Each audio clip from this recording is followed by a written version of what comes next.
Hi everyone, how are you?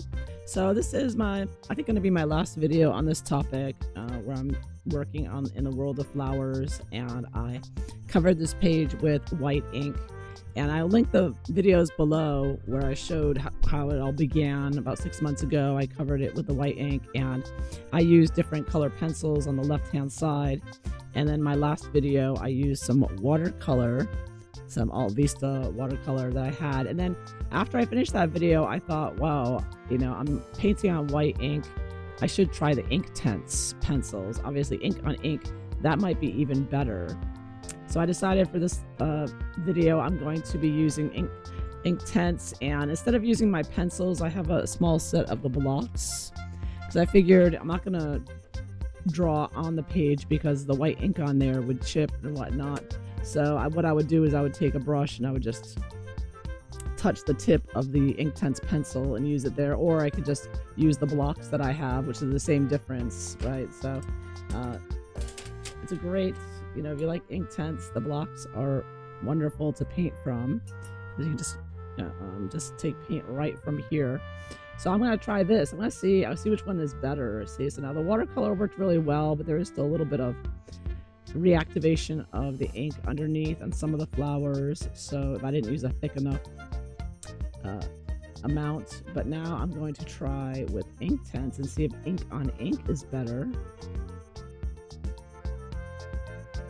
Let me see, because if so, that may be the way to go. So this is purple. I'm using a very thick layer of Inktense here. I'm trying to use just a little bit of water, as little as possible.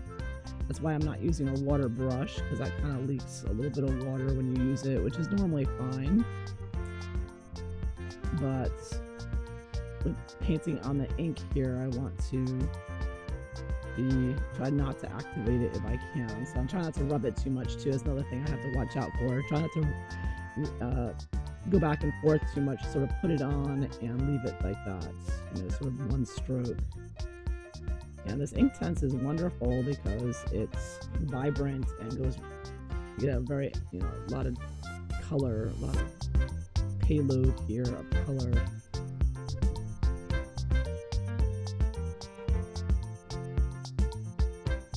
I'm just layering Inktense on top of the white ink here.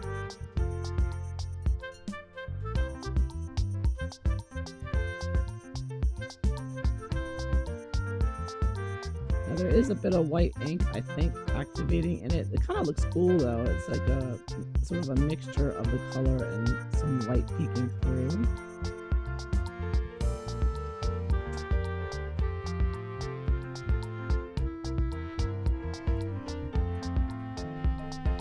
So I think there is a little bit of reactivation of the white ink here.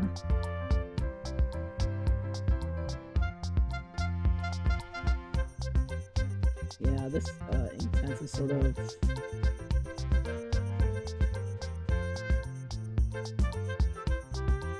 gliding on top. It does go on very smooth, but there's still white color peeking out from underneath. I may have to do I'm going to try doing a second layer in a minute and see if that gets rid of all the white there. But then I'm going to move to a light green color here for the leaves. Let's see how that goes. Oh yeah, that looks, looks good.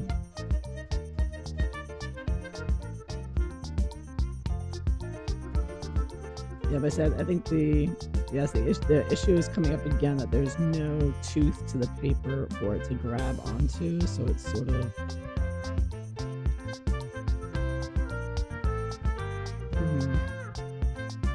not giving me as good. It's not coming out as well as it would on paper, put it that way. So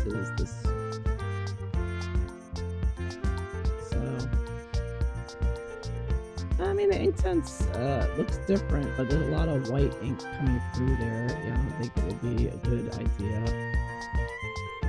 to use Inktense on top of the white ink. Let me see here. I'm going to use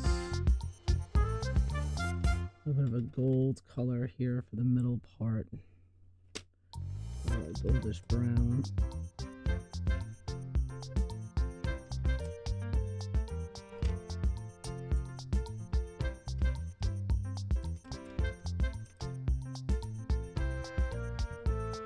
A nice thick amount on there. So it's going on top. So if I use a small thick amount, it goes on very well. But in the more watered down, so let me see, it has one layer of the purplish red violet there. I'm going to try another layer and see if that will cover it completely if I do 2 layers. Very often with water-based media, you do have to do more than 1 layer to get a good solid color. So let's see, is that all I need to do? Oh yeah, look at that, it's going right on. Oh yeah, the second layer is looking much nicer, much more vibrant.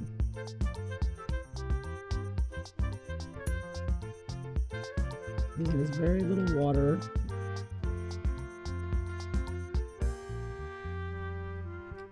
Okay, yeah, if you do 2 layers, you can get very vibrant look to it. And it covers up all the white spaces. Most of them anyways.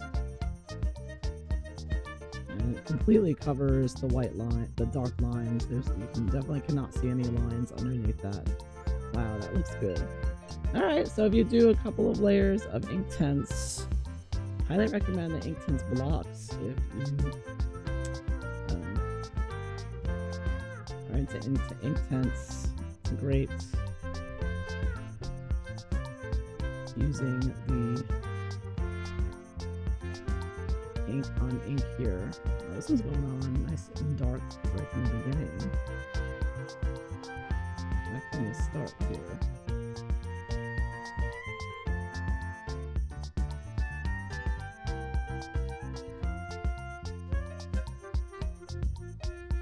So yeah, I think the Inktense is actually coming out more vibrant than the watercolor did.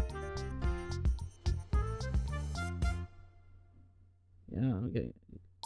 So ink on ink is a good combo for sure. If you want to cover all the black lines and not see any of them and have a very pigmented, painterly looking finish.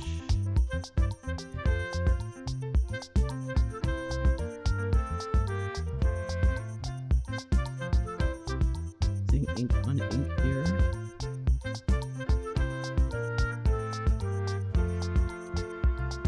I'm doing this rather quickly, all this. I'm just testing pages, testing the materials, so.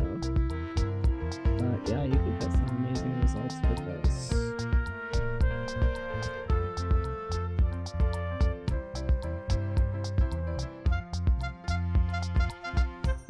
Very vibrant. Some blue, and change it up a little bit here, make these little flowers here. Blue color. Oops.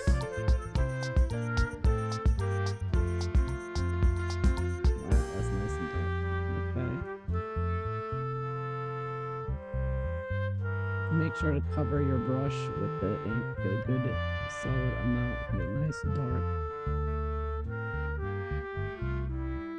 vivid payout there.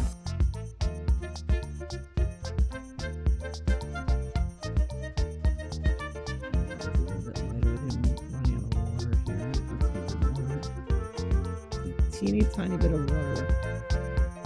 Very little. So I use a little bit of water and just rub the stick or the pencil. If I was using a pencil, I would be tapping the tip of the pencil with the brush.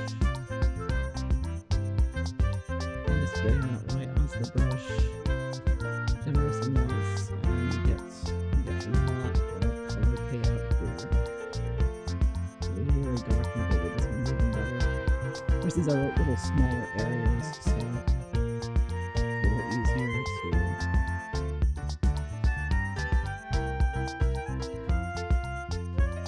a lot of color here on your brush and fill it up. But you can do multiple layers, so that's great too. So when you're using Inktense to basically ink on ink, you can do multiple layers on it without worrying about chipping the white paint underneath, which was a problem I was having with the pencils. And the ink on ink doesn't dissolve the white ink as much as watercolor, which has more water in it and less pigment. So I was using the Alt Vista, which is not, it's a budget watercolor, so it's pretty good pigment on it, but it's not like Inktense. Inktense is more professional, so you're getting a lot more vibrancy. So I think it's looking much more, right? This looks more vibrant than over here. This area, these are the watercolor. And then over here, you've got the Inktense right here. And over here is all the color pencil, just fades into the background, right? I mean, you could use a combination, right? Color pencil and Inktense and whatnot. But you can see that how much more vibrant I think the Inktense is doing the best so far. And yeah, you can mix the different Inktenses up a little bit to get darker, in different mixtures, of course, because Inktense is like watercolor in that you can get different colors, blending them together, mixing them together.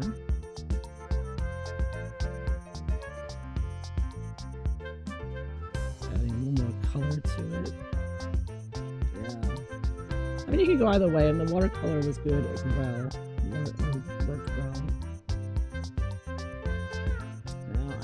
Now I've got some white Inktense here. I've got a white Inktense stick. I'm gonna see if I can use the white Inktense now. And I just covered the white ink with the colored Inktense. Now I'm gonna go over the colored Inktense just a little bit with some white here. So on these blue flowers, I'm just gonna put some, see if I can get some. And this will work. I don't know, so I'm testing it out here. So using a white Inktense stick. Yeah, it doesn't seem to be showing up. Yeah, just a tiny bit more water here. Let's see, all right, I'm covering the brush with the water. Really got it covered now. Let me go in here and see if I can. Oh yeah, okay, it's showing up a little bit. It's not opaque, but it does show. Alright, great. So I'm putting more Inktense. I'm going back and putting white Inktense on top of the blue flowers a little bit. To give it a little bit of a different look there. To get a little lighter. I mean, I could cover the whole flower if I want to make the whole thing lighter. Because it's a little transparent, I should say. This white. It's not opaque. Like an acrylic pen would be or something. Acrylic paint would be. It's more. I'm mixing this Inktense with water. But if I wanted to get really white again, I'm sure I could just add more layers of it. So you put multiple layers of this Inktense on, and it works very well.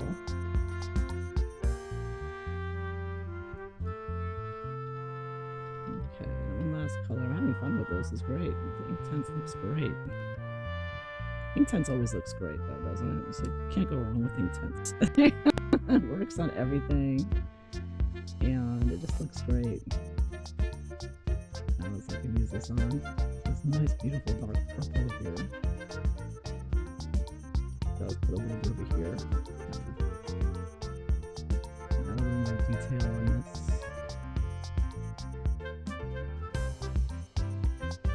Yeah.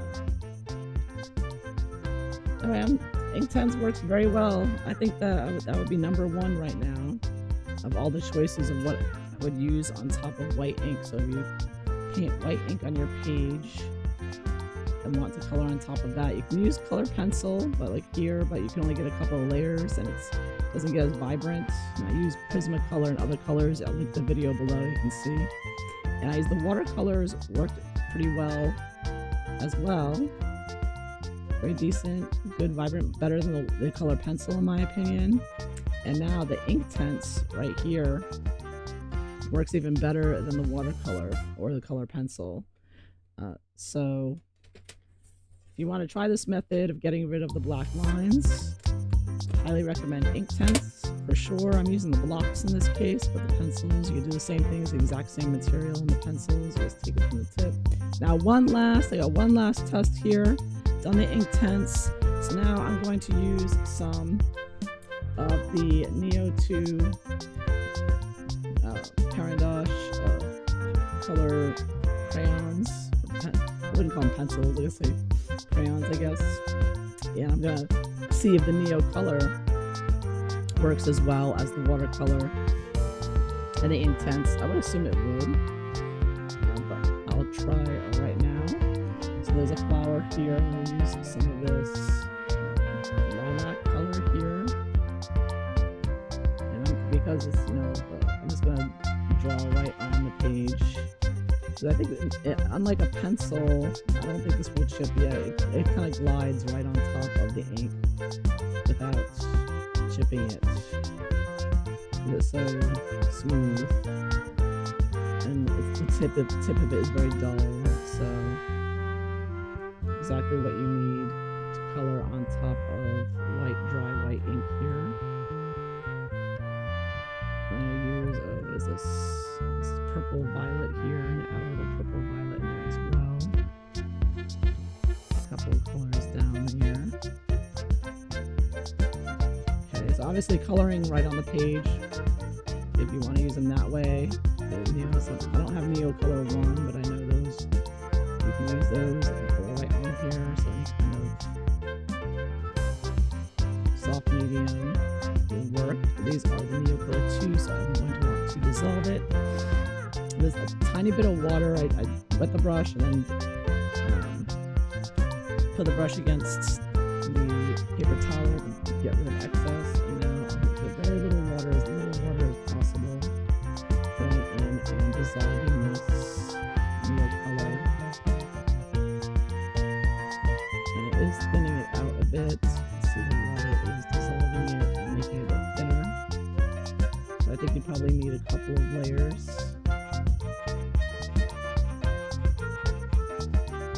But as usual, the Neocolor blends out beautifully. It all dissolves.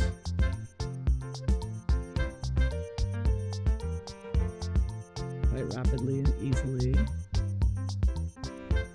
And it's a very pretty color. Very pigmented. So like the Inktense, I think you need a couple of layers. That first layer is good. It's a great layer. It's not as vivid as you might want to get. Although you might like it like that. I mean, I could leave it like that. It's a pretty color. I've got a little bit of the carmine red. But it's very vibrant here. As well as watercolor number 3. So those are my top 3 recommendations. Now, of course, if you use, I'm not using acrylic or acrylic pens, but I'm sure those would go on very well. They go on everything very well, so I don't even think you need to test acrylic. But that would go, I'm sure, any other thicker medium gouache would go on oil crayons and whatnot.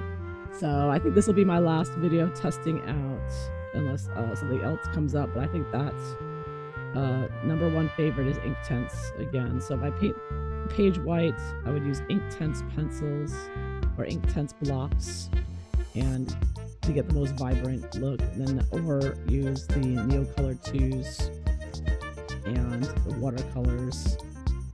All 3 look great and work well, I think, on the white ink.